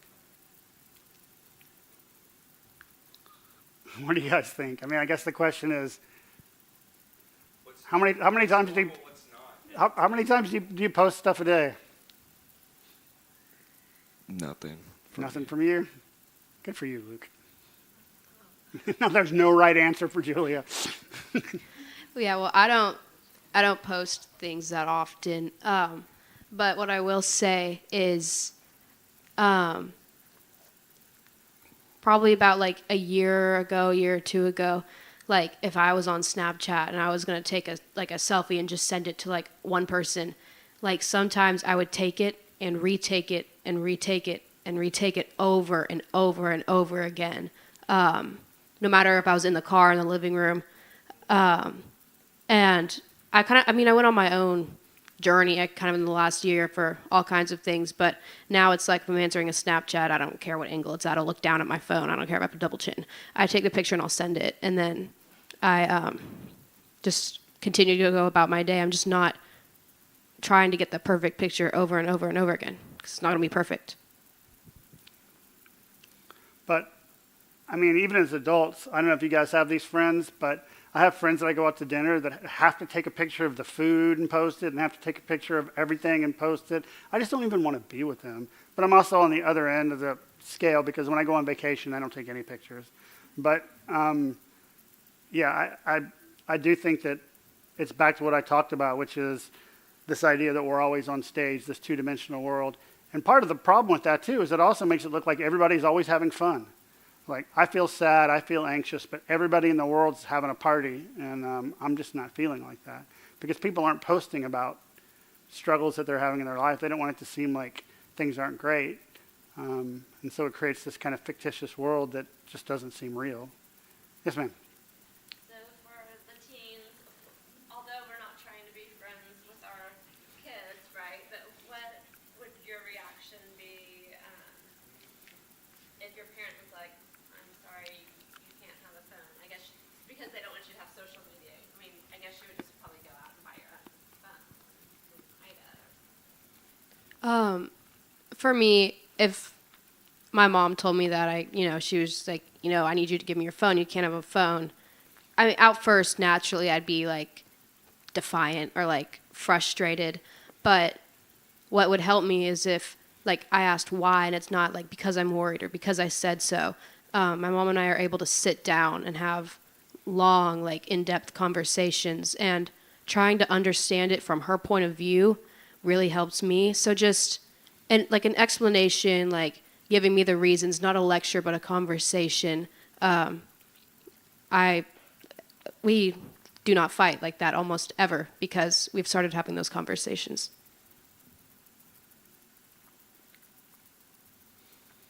Yes, ma'am. I just wanted to reiterate one thing that was said at Crystal Collier's talk that I think applies here. Someone said, if you don't talk about an issue, it's going to be a problem initially, and I loved that. It really spoke to me. So, and it happens that it speaks to one of you. I'm sharing it. And so I actually took her book and I put it in the car, and now my son, anytime he hears about one of these issues, like high-risk behaviors, he dumps into the book and he's reading it out loud. He's only 11. He wants to know, he wants to be educated, and he wants to share with his friends. And that's so empowering.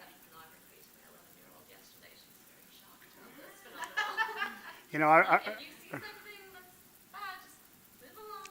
I remember being in a car with my kids when they were in elementary school with a children's book called What is Pornography? And it seems so awkward to have them that young having that conversation, but they have friends who have older siblings. They have all of these places. You can type in anything in the computer and stuff pops up. So, we keep asking, what is the right age to have these conversations? It's now. And there's appropriate ways to have conversations with every age of kids about ways to be safe, especially in the virtual world. So. Yes, ma'am. Going back to the body image thing, I have a son who's a freshman in high school, and he's always been, a slimmer guy. But like this year, I don't know if it's because now he's around all these older boys, juniors and seniors, but he's been like, oh, I want to use protein powder and creatine and stuff like that. Do you see that as a problem? Or, he's saying, he wants to do this because he wants to like build more muscle and stuff like that, but should I be concerned? I don't know. I mean, I think it's worth a conversation. And, we're all wanting our kids to be healthy and take care of themselves. But, when you're 14, 15 years old, you really don't need all of those supplements to get in shape, right? But those are all, I think, great opportunities to have a conversation. Tell me more. It's my favorite thing to ask my kids. Tell me more about why you want that. Actually, my youngest son, who I've talked about, has done this pretty remarkable thing. He's always been really pretty overweight his whole life. And he lost 40 pounds over the last year, but he slowed down on some of the things he was eating. He joined the basketball team. He still eats ice cream when he wants it, but he doesn't eat it all the time. He, makes his lunches and takes them to school. And it's been pretty impressive watching him make those choices for himself, but not in a way that's destructive or restricting. And we've talked a lot about that while he was doing it because, the hardest thing for him was just, I'm fat, I'm fat, I'm fat, I'm fat.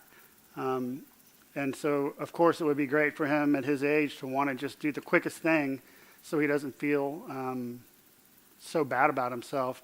But I think through the conversations, we were able to help him. I also got him a trainer that met with him a couple of times a week, but they did as much sitting and talking as they did going to the rock climbing gym and stuff like that. So I think it's more about having the conversation about why is it that you want this stuff right now. Because as a 14-year-old, like you're going to be, you're going to have a 14-year-old's body, and no matter how many protein shakes you drink and how much creatine you take, you're still not going to be able to develop, you just got to get a little older and it'll happen. So other questions, comments? What do y'all think? Thoughts on that? I'm going to come up here and sit with y'all. Like protein powder? No, just about body image stuff, things like that. I think that a lot of people drive themselves crazy to try to find like the right perfect thing. Like Julia said, like retaking pictures, like I've done that before, and like it ends up driving you insane. I think that if like the advertising things, like if there's like a new cologne out or something, and it shows a video of like some guy using the cologne, and he's all like muscular and has a bunch, I think that a bunch of people want to be like that, but I feel like when people try to get into that, they do more harm than they do more good. Like restricting their eating, they're like, well, if I don't eat for like a day, like maybe and that's just like, it's not healthy. And like, that's like a normal like necessity you need in life. And I mean, when you don't eat, like I can tell from experience, like you feel sick, you're tired, you have no energy. It's just making you more unhealthy than it is healthy. But yeah. Any comments, Julia? I would really emphasize, especially the part where Luke says, like, it will drive you insane just because, like, from experience, like the selfie thing, taking it over and over again, it drives me insane. It makes me angry. I throw my phone. Or just, like, every day, like, constantly, like, just like picking at things that I don't like. Like, I can't stand this. I can't stand this. Like, it doesn't change anything, and it does. It drives me crazy and would put me in a terrible mental space. And something that helped with it, which was kind of awkward at first, is I made a few, but some very, very close friends, and like we'll have, girls' night sleepovers or just like one-on-one sleepovers, and just talking about how I feel, because it's not just me. When you talk about it, you realize how many other people it is too. But that's what's really changed a lot of things for me, is talking. You all have other questions for these guys? You can ask them anything. I told them they could always just say no if they didn't want to answer it. Go ahead. I've got another question about the drug detection topic. My son's high school recently sent an email saying, like, oh, we're happy to report we had a drug dog come in and nothing was found, And so I was talking to my son about it, and he was like, did they bring their pet dog in? Because, like, there's at least 10 students per grade that have drugs on, So it's like, what's the disconnect there? Like, is it just the dog didn't find anything? Did they hide it in their car and the dog didn't go to the parking garage? Yeah, I'm not sure about that particular situation, but I do know that trying to focus all of our energy on limiting access to drugs for kids is kind of the wrong direction to go, because there's just no way to completely eliminate access to it. I think it's more about providing emotional support and tools to kids so that they can make better decisions, because we're just not going to be able to eliminate drugs and alcohol from accessibility for kids. But yeah, that sounds like a terrible drug dog. Yes. Uh-huh.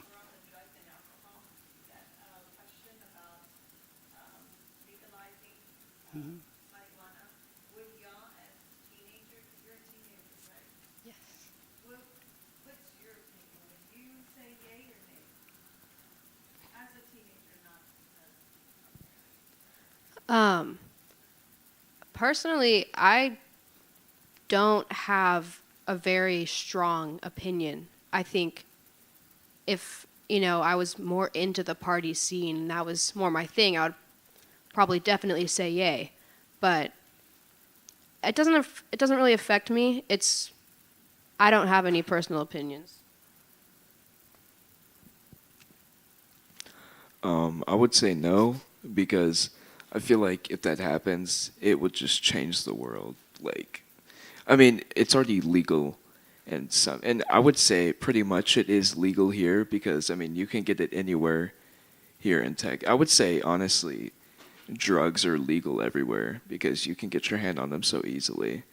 But legalizing them is just like you can do it really in public, and I mean, I feel like it's like the world is gonna be like just like a mindless zombie, just everyone just walking around. Like, if you guys ever seen of like TV shows or movies where everyone's in like a simulation, like I don't know if you guys have ever seen what's that movie?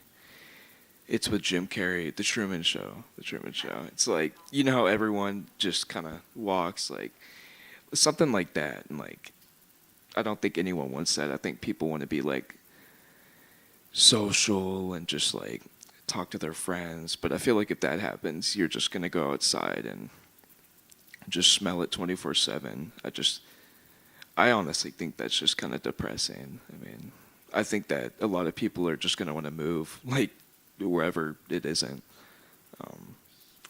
And unfortunately, the world we live in right now, there isn't anywhere where it isn't. All right. And you guys experience this too, but literally on a daily basis, I smell weed driving around the city. It's everywhere. And my oldest son has a really sensitive sense of smell, and he just hates the smell of weed, but it's just like everywhere that we go.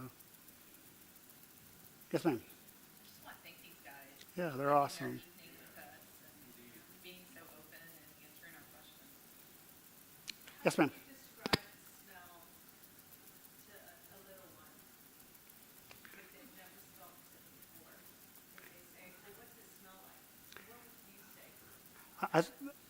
I think Dan's answer is a good one. Just wait till you smell it, because you're going to. And then you can just stop and say, hey, you smell that? That's what weed smells like.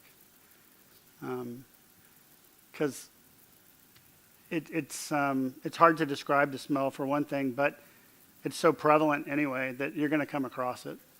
And I think, like for me, my wife and I moved here from a town where like we smelled it. Like we didn't have to leave our house to smell it. We smoked it, but we did our best not to demonize it. Like be grammatics or something. But we get to say we were the first people to talk to our kids about weed. We've been indoctrinated. And I'm not saying I fail every day, but that's kind of what the intention is. I'll let you know how it goes in about 15 years. Yes, ma'am. Just wanted to say about legalization. To me, there's a distinction between punishing use and possession, which I think is a bad idea for the reasons that you mentioned, and then also because in the internet age, punishment like that follows you around the rest of your life now. You can't, and it ruins lives, it creates much bigger problems than you started with, in my opinion. But on the other hand, legalization, people say legalization, they tend to think of like just opening the floodgates and manufacture and sale and all of that has to be legal too. And so I don't know that you have to have all. You don't have to have storefronts selling weed just everywhere in order to not punish use and possession. Just decriminalization. Yeah, decriminalization to me makes a lot of sense. That's fair. All right, hey, we appreciate you guys coming one more time. I'll hang around afterwards if there's more information that I could provide that will be helpful. These guys will probably hang around for about 5 or 10 minutes, and I'm going to release them on their own recognizance. I'm sure they're going straight home to do homework, so we don't want to interrupt that. Julia may actually be. So thanks for coming in. And next month, once again, the presenter is fantastic. You guys don't want to miss her. So thanks for coming. Thank you.